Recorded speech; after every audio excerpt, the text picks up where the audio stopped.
All right. Thank you, Kimberly. Um, Hello, everyone. I'm Jill Menz. I'm news editor at Phocuswright. And as Kimberly already sort of teed up, I'm very excited to introduce our guest for our executive interview today. We have Ginny Clark from Google. Ginny is currently the Director of Executive Recruiting at Google, where she leads non-technical executive recruiting, as well as diversity for leadership hiring and internal mobility for senior Googlers. Prior to becoming an executive recruiter, she was an executive in the financial services industry. So Ginny, welcome. So happy to have you here today. Thanks for having me, Jill. It's really exciting to be with you. Great. So just to tee up for the audience how this is going to work, we're going to have a chat for about 10 minutes, and then we'll jump into an audience Q&A. So for anyone tuning in, if you have questions, just drop them into Swap Card, and we'll get to them later on in the segment. So Ginny, I want to start with examining this notion of there being a lack of supply of diverse talent in the travel industry.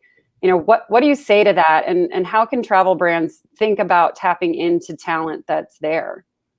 Yeah, now I can't speak to specific numbers in the travel industry, I'll be honest. But based on the fact that the nature of the work that I do for Google is cutting across a lot of functional areas, I would suggest that is simply not true. There is leadership talent that I don't believe is being tapped. And so some people might recall a certain CEO not from your industry said recently that there's no talent out there, and that's never, frankly, been the case. So let's start there with a hearty no, not true. Hearty no. Fair enough. Right. So looking at diversity and leadership hiring, can you talk about what some of the inhibitors are and how companies can move past those inhibitors and what that kind of looks like for them? Yeah, I'll start with some really basic things. So, and I had the perspective, I was in an executive search firm for 12 years, Spencer Stuart, one of the world's largest search firms. And I became very much of a search purist. There's a methodology that you use to execute an executive search. And frankly, one of the things that I see a lot of companies doing is saying, there's no talent planning. They kind of react when they have an opening. So number one would be do some talent planning, work with your HR organizations to think about what some of your anticipated needs are going to be. And that will reduce the likelihood that hiring manager simply says, I'm going to call my friend. So that's one of the first impediments is that people are too relationship based and they actually don't run a full blown search. And consequently, they, very often they don't believe at least that they have the time, and they think because they know someone that's going to do. When in fact, knowing someone doesn't suggest that you're going to get world-class talent, which running a full-blown search will allow you to do. So that's one. You've not even opened the opportunity for what would otherwise be a very diverse pipeline. Slate and pipeline are different in our parlance. The pipeline is everyone. Can you explain that a little bit? Pipeline is everyone that you consider. So my recruiters and researchers are held accountable for building a diverse pipeline. Now, we can't guarantee that everybody is going to make it to the slate. The slate is that group of finalists who are going to have interviews with the hiring manager and other interviewers who are in the business, right? So the pipeline is critical. And then as we see patterns of that flow through, in some cases it's called a pass-through rate. If we see patterns where underrepresented individuals, women, people of color are not moving through, then we have to start asking the question, because we have done an assessment of those individuals and feel as though they're worthy of consideration. So now when the hiring manager gets in and the other interviewers start weighing in, is there a problem? Is there bias? Are there patterns that we should begin to call out? Got it. Great. And so that's one of many inhibitors, Jill. I mean, I could go on and on, but I'll kind of stop. I do want to come to one idea in particular, is this idea of competency. What role does that play in recruitment and hiring, and why is it so important? What does competency mean in this scenario? Yeah, that's a great question. And anybody who knows me know that I'm constantly talking about competencies. And it's something that I learned early on in my executive recruiting career. That's what you should be assessing talent on. Experience can build competencies, but everyone with experience isn't competent in the different areas where you need them to demonstrate competency. In my own career, you mentioned the fact that I came out of the financial services industry, where I was not a recruiter at all. I did capital raising, I did asset management in commercial real estate, and was in banking. And in order to make the transition into a world-class executive search firm, I had to demonstrate competencies in specific areas, even though I didn't have specific experience. I had been a college recruiter, very different from being an executive recruiter. So that was, in my own experience, I have been able to bridge and transition across industries based on my competence, my demonstrated behavioral competencies in specific areas. And so the competency piece for us is foundational. Every time we're writing a job description, we call out what are the competencies required for someone to be successful in this role. Experience matters. Competencies, in my view, are more important. I think people are simply comfortable with looking at experience. They're comfortable looking at pedigree. Which companies did they work for? What are their degrees? At Google, it tends to be, where have they worked? What kinds of PhDs or patents do they have on the technical side? And those things can be important for specific kinds of roles, yes. But the competency, particularly at the leadership level, is essential. And there are specific leadership competencies, and there are specific functional aligned competencies. And they, because someone is brilliant in a particular domain doesn't mean that they're going to be a great leader. And so there's a range of competencies that we look for every single search, and we assess on that basis. And I will speak to one of the impediments too, going back to that, is getting all of our hiring managers and all of those other interviewers aligned around what those competencies are, because their orientation has been, I like who I like, it kind of feels good, but we're really doing training and building rigor around their ability and upskilling the hiring managers who are making those final decisions to focus on competencies and not just experience. Right. And I think of that too, as we're, the theme for this is building back and come back from the brink. And, now might be a good time for travel brands specifically to look at specific competencies as they're rebuilding their companies, as they're thinking about the future, as they're, sort of not starting over, but, we're kind of back at square one in a lot of ways. Right. So it's really a good time for them to reevaluate what they look for in leadership and how they can extend the pipeline and all that. So exactly. And let me mention one other thing in that regard, and that is because I also have led internal mobility, make sure that people are looking at the individuals already in your organization. Don't just focus on looking externally. There are other underrepresented and qualified people in the company that should be considered as well. Absolutely. Absolutely.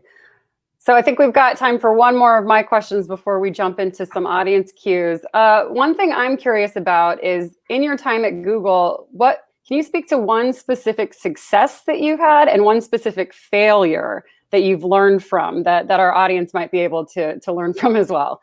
Yeah. And I thought about this a lot.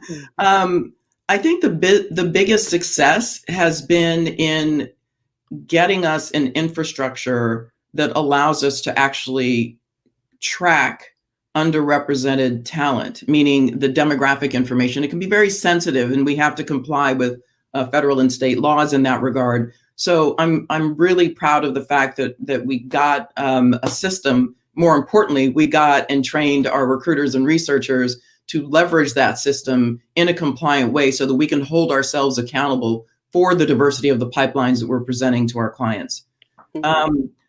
I won't call this a failure as much as something that I've questioned whether it actually works for many years. So as I say, I've been a executive recruiter for over 20 years. And very often I'd have clients when I was at Spencer Stuart who would say, well, show me talent opportunistically, and that'll be great. Similarly, Google has tried it. Other companies have tried it. I don't find that it works that well, specifically when you're talking about underrepresented individuals, thinking that, we'll find a place for them. It rarely works out in my experience. It's a nice idea, but you also have to guard against reverse discrimination. You don't want to give somebody an opportunity unfairly simply because they're underrepresented. Moreover, you don't want to tax some of those underrepresented individuals by saying, hey, come talk to us, and keep coming back and keep talking to us until we have something. These people tend to be employed. At the executive level, our candidates are largely passive. So we're calling them, they're not coming to us necessarily. Right. So those, I would say, would have been the successes and the not so successful. Failure could be a little harsh of a word. Right. I'll take that. Okay, great. Okay, so we got some good audience questions coming in here. This one says, you mentioned that there's a habit to leverage our network and contact, but do you have some recommendations outside of career platforms to build a more diverse pipeline? One of the things I tell my recruiters all the time, because I'll be honest and say that they get lazy and go to LinkedIn. And my thing is, and I get it. And it's a good resource. No one's hating on LinkedIn. Right. But like I said, I'm an old school executive recruiter, and that means you pick up the phone. And one of the things in a firm that we call it sourcing, which means I'm going to call you, Jill, knowing that you're not someone who's going to be right for this role, but knowing that you have contacts. And I can say something to you as simple as, Jill, we want to make sure that we are presenting as diverse a pipeline of talent as possible. And what's likely going to happen is that you're going to say, well, here's a woman I know, right? So because we can't ask race, gender, any of these other things, but we can put that out there, that is a hope and expectation for our client. And you can then serve up the names of individuals. So it's tapping people, it's building that network. And you're being very specific about the capabilities and competencies that you're seeking in the individual, which is going to allow you to make really strong recommendations to the extent that you have them. Yeah, that kind of ties in with another question here, which is how can companies break the cycle of hiring who you know? Because it is very easy to get stuck in that. I know you're talking about it, but just, does that start at an HR level? Does it start at a leadership level? Where does that kind of come in? Well, I mean, I think it's more so at the leadership level because our reference term is hiring managers, right? So you've got, let's call it a senior vice president who says, I need a vice president. And they tend to call the shots. They're going to decide, are they going to use their internal resources, if they have them, to do executive level search? Are they going to call on a search firm? Or are they going to tap their own network and do it themselves? In which case, the tapping of the network is going to be limiting. This is what we've seen, and this becomes part of the problem. So I do think that HR can absolutely play a role, and that's why I was alluding to some of that talent planning and getting out in front. So anticipate some of the needs, work with your internal executive search firm or other recruiting teams and say, listen, we're 3 months out, 6 months out, we're going to have a need. Can you go start doing some research and tapping into some networks that we might be able to call upon at the appropriate time? Great. Thank you. Okay, one here, back to some competencies. The question is, how can you reflect your competencies to be considered for the role outside of the industry where your experience lies, so your application is looked at? That's a great question. It is a great question. And Google gets 4 million applicants a year. Yeah, I remember you said that in a prep. Yeah. And so people are always trying to kind of game the system, and figure out how to do it. As I said, though, at the executive level, we have far fewer. We do post all of our executive level roles, but we have far fewer applicants, and most of our candidates end up being passive. We've called them. In terms of getting looked at, though, I would suggest something as simple as a hybrid resume, as I call it. I actually wrote a book on called Career Mapping, a little shameless plug. But in that, I'm really speaking to the individual and trying to help them identify what their competencies are. And in so doing, you can create this hybrid resume where at the top of the resume, you're going to have, call it the top 2 inches of the page are going to really speak to what your core competencies are. And you can pull from the chronology later in the resume and speak and offer proof points to the competency area. And what you're trying to match are the competencies. And if it means that you need 2 or 3 different resumes, then that's what you should do. But try to match the competencies that you might be that might be articulated in a job description that you're interested in. So you're not just kind of going out there, but you're aligning yourself, knowing what the role is. And you have done the pre-work, you've screened yourself. So you don't feel as though you're just stabbing in the dark, but you're calling out, I have this competency that you need, and this competency that you need, and this one. And that's at the top. And then as they read down, they might say, yeah, well, they're not from my industry, but now you've caught their attention. No, that's great. Great. All right. We've got another one here. Okay. Internal employees tend to be internally branded or cornered as only being able to do what they've done, such as the sales leader or ops leader. Do you have any recommendations for leaders in our organizations to help break those internal brands that may be hindering our ability to bring up internal bench strength that supports diversity? That's a great question, and there's so many different angles that I can go there. Let me say two things. I'm going to start with sort of the implications of Black Lives Matter. Yes, because I think it's important, and I've said this to a few groups, and I'll say it here.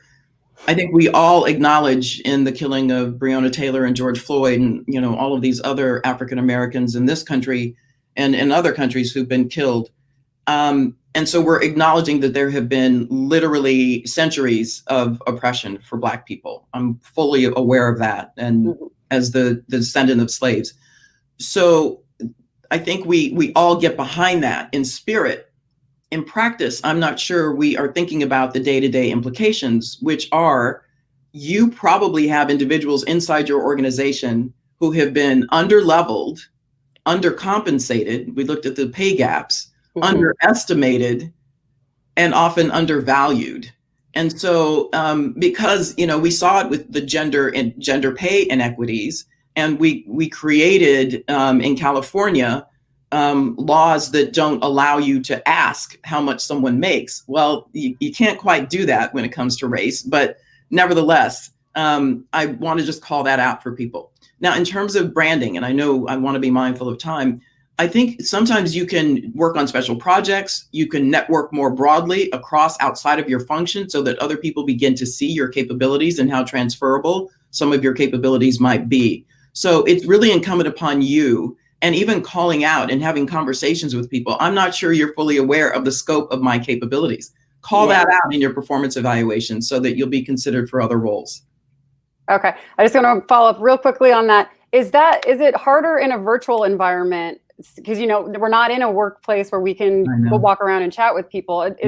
How do you kind of address that challenge virtually? And we'll do it really quickly. I know we're sure. No, I mean, do the virtual coffees, do virtual drinks. Just reach out to somebody and say, hey, can I get 15 minutes of your time?